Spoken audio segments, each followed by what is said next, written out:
ছোট্ট ভিডিওতে আজকে আমরা জানবো what is the difference between right and correct. Right ওই জিনিস হয় যেটা মোরালি অথবা নীতিগতভাবে নৈতিকভাবে যেটা সঠিক হবে ওটাকে রাইট বলা হয়। যেমন কোনো ডিসিশন যেটা নৈতিকভাবে সঠিক ওটাকে রাইট ডিসিশন বলা হবে। যেমন কোনো সেন্টেন্স থাকলে গ্রামাটিক্যালি ঠিক হলে ওটাকে কারেক্ট বলা হয়।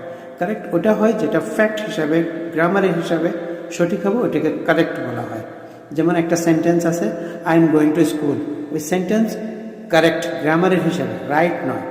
রাইট হয় যে মোরালের হিসাবে, রাইটের অপোজিট রং হয় আর কারেক্টের অপোজিট ইনকারেক্ট হয়। এই জন্য কোনো গ্রামেটিক্যাল মিস্টেক যদি কোথাও দেখেন ওটাকে কারেক্ট অথবা ইনকারেক্ট বলেন, রাইট আর রং নয়। অথচ জেনারেল মানুষ রাইটের জায়গায় কারেক্টের জায়গায় রাইট লিখে দেয়। যেমন মানুষে জিজ্ঞেস করে am I right, yes you are right.